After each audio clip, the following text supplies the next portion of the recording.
যাদের পাইলস হয়ে থাকে তাদের একটা ধারণা যেহেতু একটা আলাদা মাংসপিণ্ড বা মলদ্বারের বাইরে সেটা চলে আসে ফোলা অংশটা, অনেকের ধারণা সেখান থেকে হয়তো বা ভবিষ্যতে তার ক্যান্সার হবার একটা সম্ভাবনা থাকতে পারে। এটা বাহ্যত রক্তের নালীর স্ফীতি, এটা কোনো মাংসপিণ্ড নয়। তবে পাইলস যখন অনেক বড় হয়ে যায়, অর্থাৎ আমাদের ক্ষেত্রে আমরা যখন বলি চতুর্থ পর্যায়ের পাইলস, সেই পাইলসগুলো সবসময়ের জন্যই মলদ্বারের বাইরে থাকে এবং অনেকেরই ধারণা এটা মাংসপিণ্ড।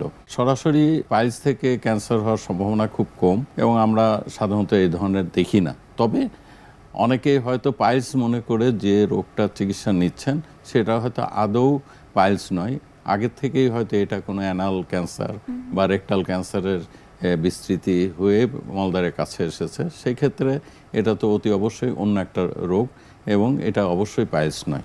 আপনি বলছেন যে ক্যান্সার নাও হতে পারে, অন্য কোনো কারণে হয়তো ক্যান্সার তার হতে পারে, ডিফারেন্সটা তিনি আসলে কিভাবে বুঝবেন?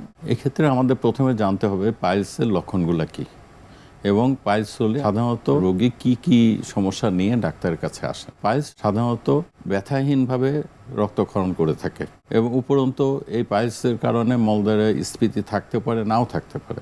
আবার সবসময় যে রক্তপাত হবে এমনও নয়, রক্তপাতবিহীনভাবেও পাইলসগুলা উপর থেকে মলদ্বারের ভিতর থেকে আস্তে আস্তে নিচের দিকে নামতে থাকে। এগুলো সাধারণত পিণ্ড হয়ে থাকে, অর্থাৎ এর ভিতর যেহেতু মাংসপেশি নেই, শুধুমাত্র রক্তের নালী এবং তার বাইরের যে পর্দাটা মিউকোসা আছে, এইগুলার কারণে এটা নরম থাকে এবং মলত্যাগের সময় অনেক প্রেসার দেওয়ার যেমন প্রয়োজন পড়ে না, তেমনি অনেক রক্তক্ষরণ হয় এমনও না। আর এখান থেকে যে ক্যান্সারের যে বিষয়গুলো, সেটা ভিন্নতা এইটাই যে ক্যান্সারের জন্য মলদ্বারের কাছে বা পেটের ভিতরে অন্ত্রের আরও অনেক উপসর্গ থাকে, যেগুলো থেকে আমরা পাইলস ক্যান্সারের ভিন্নতা করে দিয়ে থাকি। তবে এটা খুব স্বাভাবিকভাবে এবং সাধারণভাবে একটা ছোট পরীক্ষা, যখন আমরা কলোরেক্টাল সার্জনরা বা যে কোনো ডাক্তার যদি মলদ্বারে আঙ্গুল দিয়ে পরীক্ষা করেন, তাহলে পরে বুঝতে পারবেন এটা পাইলস অথবা ক্যান্সার। কোষ্ঠকাঠিন্য কি আসলে মলদ্বারের কোনো রোগের ঝুঁকি বাড়িয়ে দিতে পারে? কনস্টিপেশনের জন্যও যেমন সমস্যা হতে পারে, আবার এই কনস্টিপেশনের জন্য মলদ্বারের যে সমস্ত রোগগুলো তৈরি হয়, যেমন অ্যানাল ফিশার বা এই পাইলসগুলোতে বৃদ্ধি পেয়ে থাকে, এগুলো সমস্যা অতি অবশ্যই হয়।